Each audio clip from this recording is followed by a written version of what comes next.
In this lesson, we're going to take a look at how you would manage cookies using the plugin FireCookie. And actually, FireCookie has been rolled into Firebug, so we're really just going to take a look at Firebug and go to the cookies inside Firebug. I'm just going to bring up a website here, then I'm going to load Firebug and we'll take a look at it.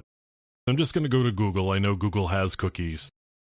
And now I'm going to open up Firebug over here, and I'm going to take a look at the cookies. Right here, you can see the cookies that I've got.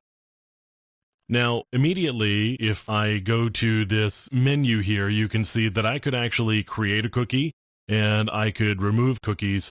I could also export cookies for this site, and it's going to give me a text file here, and I'm just going to export those. Now I've got a text file with all of the cookies in them. I can also open up here and see the cookie and see its value. And I could also do an edit on this. And it's going to give me a name, the host. I could do some playing around here. Do that, for example. And then, just for giggles, let's just change the cookie around. I could do that, for example. Now, one thing that I could do pretty easily here is if I've got a session cookie, what I may be able to do is copy the cookie out, and you could see I could actually copy this cookie here, or I could send it off to a text file, and then what I could do would be to create a cookie on another system and see whether I could use that cookie in order to gain access to the website using that cookie.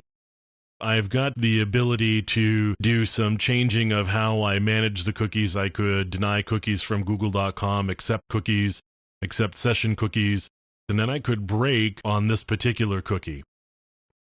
I could also delete this cookie, and you can see that that's now gone.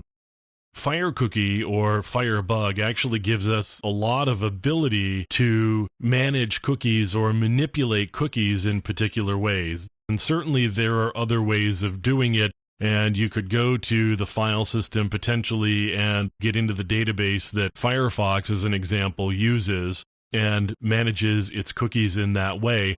Or you could just use a plugin like Firebug and go to the Cookies tab and just browse away to your little heart's content on the different cookies that are there. Now, different sites use more cookies or sometimes less cookies than others.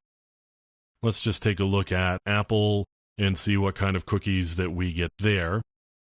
And you can see we cleared the tab out when we move to a different site. We haven't loaded up the cookies yet, and now we've actually got the cookies loaded up. And you can see the large number of cookies that actually get set here. And we could actually change the orientation as an example. I could edit this cookie. And what happens if we change this orientation here? And then just go back to the site, do a reload. And in this case, it's probably not going to do much of anything. But I could change orientation and actually it put the cookie back to the way that it wanted it. So obviously that's not stored in any way. This is actually a session cookie now that I look at it a little bit closer. This is only valid for the session that we're in. If I look over here, I can see the path. I can also see the expires date and time on all of these cookies. And you can see that this one is good for actually just about right now when the cookie was actually created. I've got a lot of ability here to take a look at cookies and do a lot of manipulation, which may allow me to gain access in an unauthorized fashion to a system by maybe grabbing somebody else's cookies and inserting it into where I want it.